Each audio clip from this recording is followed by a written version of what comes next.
Jai Hind everybody, I am Dr. Rashmi Sharma, working as an associate professor in Ajay Kumar Garg Engineering College in the Department of Information Technology. Today we would be discussing some of the basic topics of data analytics. The topics which I would be covering is what do we mean by data and how we can convert that data into information. What are the different sources of data from where we can collect that particular data, and what are the different nature of the data which is being collected, like audio, video, textual, image format, sensor data, web images, and so on and so forth. Then after collecting those particular data from different sources, we classify that in them into different parts. So classification of data into structured, semi-structured and unstructured. Okay, so when we have all those particular data in a tabular form, then it is a structured data. All those tabular format data or all those data which is in the form of database is your structured data. When we have unstructured data means I have some specific format, but data can vary. That is, if I collect this data of all the academic institution, the common thing which we have is student. The common thing about student which we have is their roll number, their Aadhaar number, their name, as well as the name of the parents and the location where they live. So these are some of the data which is fixed.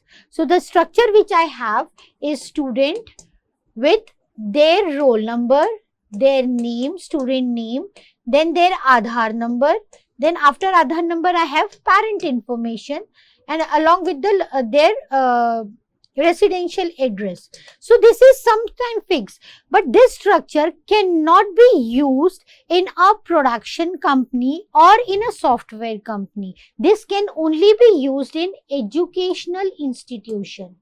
Okay, so all those educational institutions have same structure of data, that is semi-structured. Depending on the use case, the type of the data vary. When it goes to the production company or any software company, then this student converts to the employee, or the student converts to a supplier, or a student converts to a vendor, and we have different informations about that particular vendor, like the vendor account number, maybe the vendor GST number, maybe vendor what that particular vendor supplies to us, so on and so forth. In unstructured data, all those data which I am talking about is in the form of text, in the form of audio, in the form of video.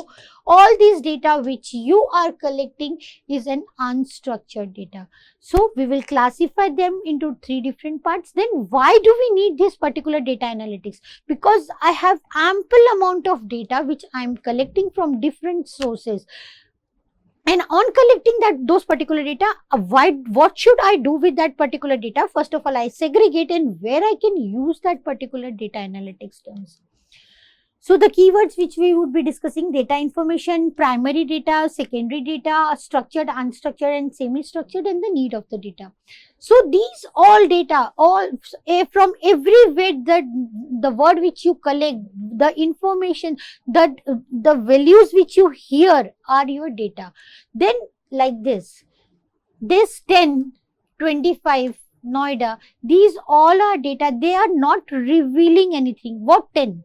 What 10? 10 can be bananas, 10 can be shirts, 10 can be cars, 10 can be trains, so on and so forth. So only having these particular numbers is your data. When I write 10 bananas, then it is giving some information. Maybe if I write 10 bananas purchased by me, that is giving me whole lot of information that I have purchased 10 bananas. But if I don't write this word 10, and even if I tell I purchased 10, what 10? So data, if something is missing, then it doesn't converts into information. When you process that particular data, it converts into information. So these particular numbers doesn't give you any revealings. So what are the different sources from where we can collect the data? So we can have the process. What do we mean by collecting of that particular data? Data collection, data acquisition.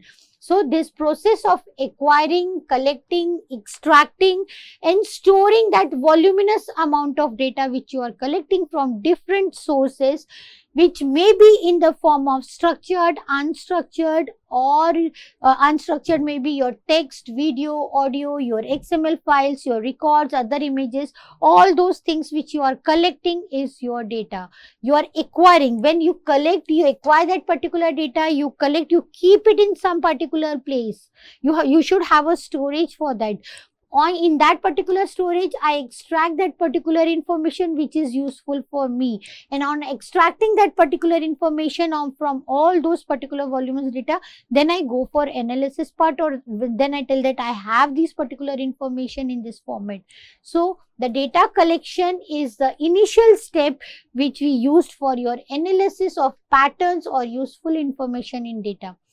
If I give you an example, if a particular student comes daily 10 minutes late in my class, I'm collecting that particular data with the name and roll number and approximately the amount of time that student is coming late. Daily, if I see that particular student coming late, I collect that particular data. I'm acquiring that particular data, and on 11th day, I would tell him, you daily come late, and so I won't allow you to enter my class. So I took some particular decisions. I acquired that particular decisions based on all those data which was collected by me on a daily basis in my class. Then I extracted from last, and then he said, no, yesterday I came in right time. No, you were 5 minutes late. So I extracted that you were 5 minutes late information from that particular data. So collecting data, then we analyze the pattern, and then we convey that particular information, or we take particular decisions on that particular information which we have collected. So the data collected is called as the raw data. Then we clean that particular raw data, because we have impurities attached to it, we have some glitches attached to it, maybe we have some outliers which are there. Outliers, as the name suggests, out and liars, the information which lies out of that particular range are called as the outliers. So we have broken into two parts, outliers. So the information which doesn't lie in that particular range are outliers. So this can be, we can have redundancy in the data, or I can tell you can have repetitions, or I can have missing data, or I can have glitches, or the values which glitches are basically the spikes which we have, some information which is going out of the box. So I have to take care of these particular things also. So we see all those particular which are impure or outliers, we remove that particular data, and that is called as the cleaning of data. So cleaning the impure and utilize the data for further analysis to form the information. The information obtained is also known as knowledge. The data which when converted, process converts to information, and when we extract some important information, that it converts to the knowledge. So knowledge has many meaning: business knowledge, sales knowledge, produce, disease treatment. Like the knowledge I told that I extracted that particular information about the student coming late daily in my class. The main goal of data collection is it should be information rich data. Then data should have a whole amount of information which we require for doing any decisions.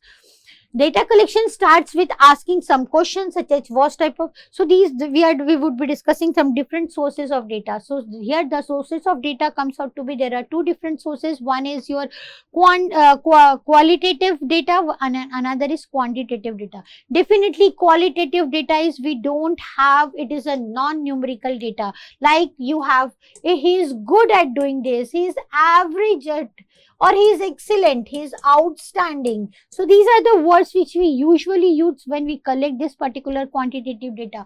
Or in different terms, we have adjectives attached to those particular words which can explain the level of that particular data. Definitely the quantitative is numerical data, as I told, 10 bananas, this is quantitative data. But the quality of banana is very good, this is qualitative data. I am telling something about the quality of banana in that word. So we cannot rate it. Definitely in fudgification, which we will study in unit 2, we can convert these particular linguistics into some particular values, and we will look into that in unit 2. So the actual data is then further divided into two different types, primary and the secondary data. Primary is data which is directly collected. See, the primary data which we directly collected from the surveys and the interviews. This is in person. We are doing this in person, going and visiting to those particular places, taking the interviews, doing the survey, and then you can reply that particular thing. Nowadays, this in person has converted to our digital format. Remember, when you call any particular customer care center, they give you the help and then they tell that we will give you a feedback link. You have to rate us on that particular case. So that is the service which they are doing about their customer executives, how they are working on it. So nowadays, this in person has converted to some sort of digital format also. The secondary data can be converted into two, the internal and the external data. Definitely, as the name internal suggests, that should be related to your organization. Like I'm working with Ajay Kumar Garg. So all those data which is of Ajay Kumar Garg Engineering College is not made public. We have some specific domain which data can be made public, and we do it on our website. Here, when we have this particular organization data, and if I have to do some research on this particular data, like the marking of the students, what was the grading of the particular student in last 7 semesters, and now how he is performing. So all this particular data is available in my organization. So this internal data which I am taking and making the decisions, it requires less time. I don't have to take approval, or this data is with my organization. I can use it and make decisions in that. When you are using external data, then you have external agencies involved in it. You have to take explicit permission from them. You have to state the reasons why you have to use this particular data. After stating, if they feel feasible, they would give you allowance for accessing their data, and when you access that particular data, that data is called as the external data. Here more time is required because you have a communication time which is required. You write, why do we require, then they have some queries, you reply back, and at the end you may or you may not get, depends on for what reason you require and what are the policies of that particular organization. So the data is divided into primary and secondary. In primary, you can have in-person or digital interviews and surveys. In secondary, you can go for internal data, that is organizational data. This requires less time because it is with me or with my sister concerns, and we can use that particular data. In external, we require more time because you require a communication between them. We have to take permissions to use their data if they are not publishing that publicly on their websites. So as I told, the primary data, the raw, the original data extracted directly from the official sources, and the type of the data is in the form of questionnaire, interviews and surveys, which data can be directly collected from the person or the customer who is using it. The data collected must be according to the demand and the requirement of the targeted audience on which the analysis can be done further. For this first method which we told is interview, if we know that particular target audience, and the person, the target audience by a person is called as the interviewer, and the person who answers the interview questions is called as the interview. If I go, then I would be called as interviewer, and whom I ask the question would be called as the interview. Some basic business or product related questions, if they are important, then you can ask them that if I can take notes, or audio clippings or video clippings can be there, so that it can be used further to analyze that particular data successfully. So it can be both in the structured and the unstructured format. These are all unstructured format. Okay, the structured format can be, you can give them survey and you are writing on a numeric values. So like personal interviews or formal interviews like telephone and face-to-face are the examples. Survey method, again they can be in the format of your relevant questions you are asking, and it can be in the form of text, audio and video, that is again the unstructured format. The survey method can be obtained both online and offline. As I discussed, offline is in person and online is your digital with the word which I gave it till now. So you can fill the form, website forms and the emails. Then the survey answers are stored for analyzing that particular data. So examples are online surveys or surveys through your social media polls. So observation methods are, the observation method is the method that the data can be collected, which the researchers keenly observes the behavior and the practices. So I have that particular data, I keenly analyze that particular pattern of the behavior, and then I see what my targeted audience are up to it, and then I take the decisions according to that. So target our audience using some data collecting, the tools and the stores the observed data in the form of text, audio, video, and your raw formats. In this method, the data is collected directly by posting a few questionnaires to the participants, because I have to observe what they are doing it. Example, observing a group of customers and their behavior towards the product. The data obtained will be sent from that particular process. So the experimental method, I practically do some experiments and then I get the results. So the experiment method is the process of collecting data through performing experiments, research, and investigations. The most frequently used are CRD, RBD, LSD, and FD. CRD is your completely randomized design, and in this it is a simple experimental design which is used in data analytics based on randomization and replications. I am replicating those particular and randomly selecting that particular. This is the commonly used methods for comparing the different experiments. Then I have a randomized block design. This is basically used in agricultures. I divide this particular area into the blocks, and in a particular block I do a one experiment, in this block I do second experiment. So this is usually nowadays done in your agriculture sector, and this is when we have these two particular differences, one technology applied here and another, then I do an analysis of variance, that is ANOVA technique, and then I find out what are the variance occurring between this, and I get the results of the experiment here. This LSD is like your Sudoku square, in which you have a single alphabet. Like in Sudoku, you have from 0 to 9. This digit should come once in this particular row, and in this particular, in column and the row. So like the Latin square. So this Latin square design is being used, and this is n cross n squares with equal amount of rows and columns. As I told, this is an example of your Sudoku, where if I apply this here, I cannot apply this here. So one word, one alphabet or the one particular number in a row or a column, that should be fixed.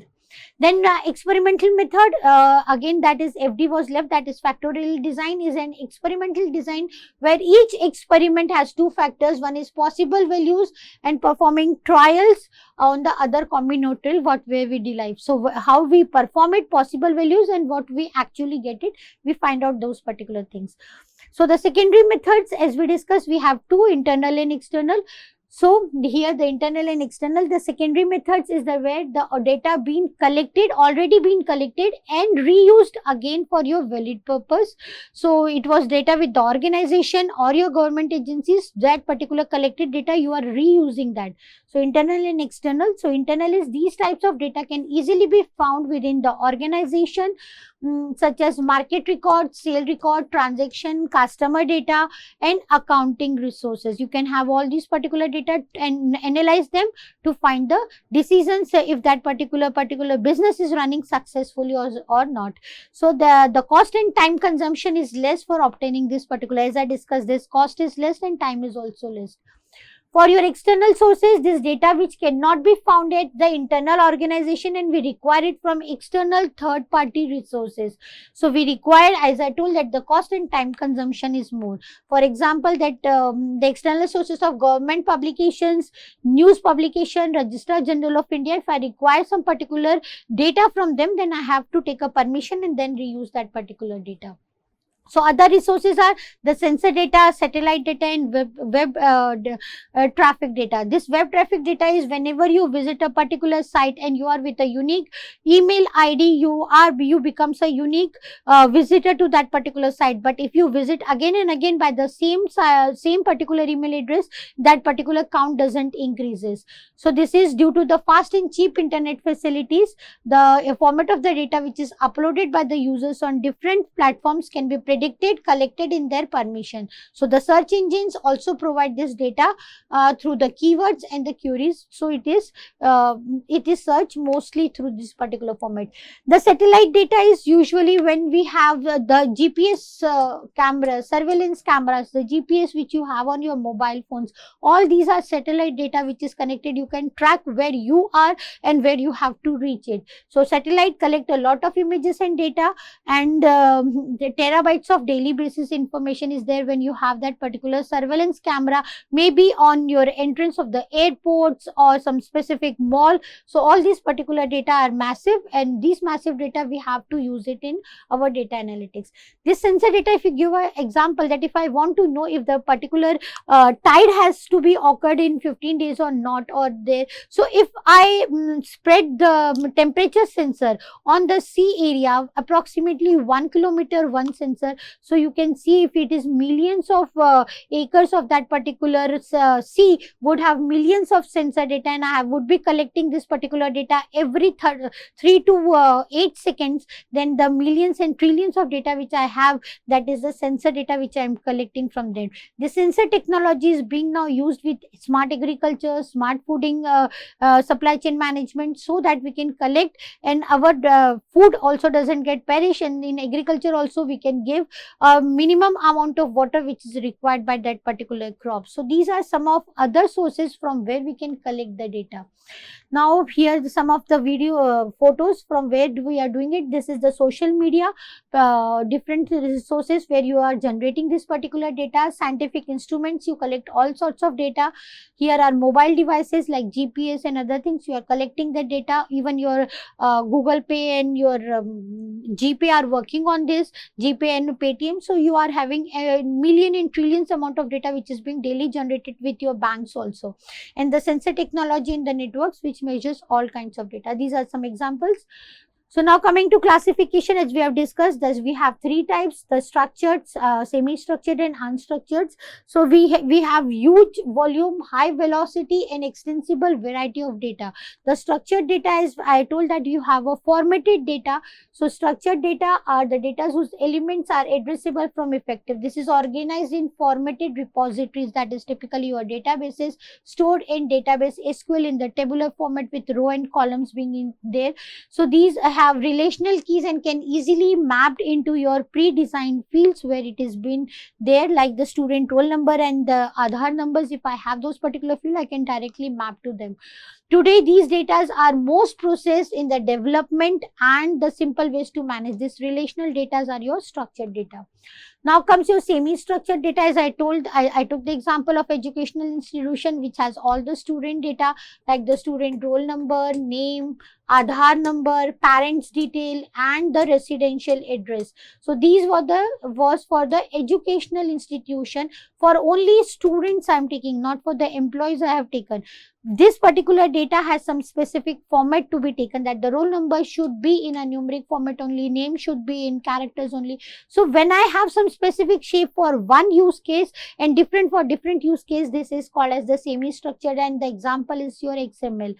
So here the semi-structured data is the information that does not reside in the relational database but has some organizational properties, and then it is easier to analyze them. With some processes you can store them in the relational database, and it's very hard for some of the data to be stored. So we use it in semi-structured format for easy spacing. As I told, the unstructured data are all your textual files, your PDF, your Word, your audio, your video, all your social logs which you are generating are your unstructured data. So the unstructured data, there is an alternative platform for storing, and it has been increasingly prevalent in IT systems, and it is used in a variety of your businesses also. So these are some of the tabular differences between your structured and unstructured data. Like in structured it is relational, this is XML, semi-structured, and in unstructured it is character or the primary base. Then in transaction management, mature transactions, so congruency is maintained. Here transaction is not being done as your DBMS is not there, is not matured. No transaction management and concurrency is there in this. So versioning over tuples, rows and tables are there. Versioning over tuples and graphs is possible. Here versions viewed as a whole, you don't have versions for them. The schema dependent and it's less flexible because you have specific format for each and every row and column.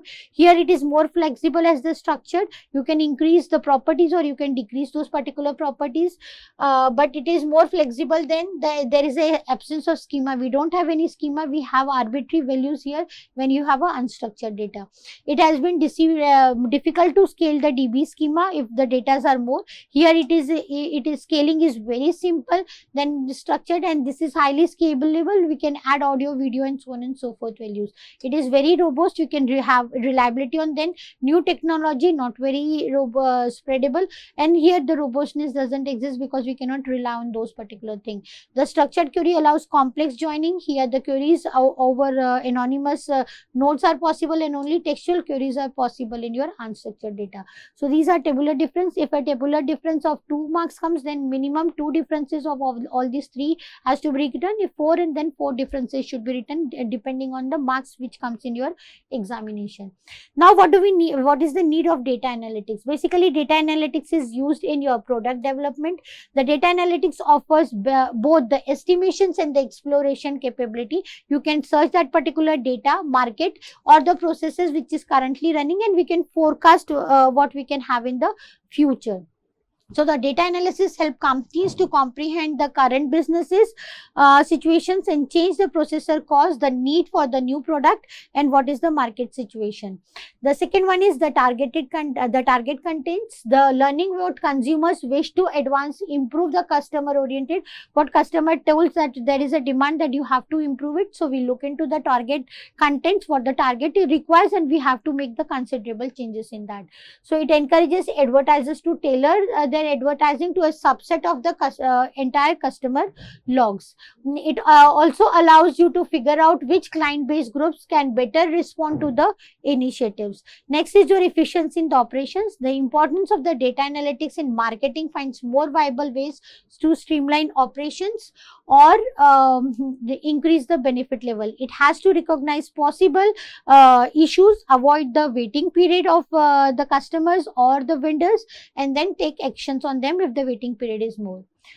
So coming to the end, what we have discussed in this particular video, what do we mean by data and information, how we can convert this information into knowledge, the different sources like the internal and the external sources. The internal sources were or the primary and the secondary sources. The primary sources were obviously in person or the digital, and the secondary sources were internal and the external, internal to the organization or external information data which we want to reuse, which they have collected. Different types, structured, unstructured and semi-structured, and the data analytics used for product development, target audience, target contents, and your marketing strategies. All these particular PPTs were taken from these particular references. You can go through these books also. Thank you for this video.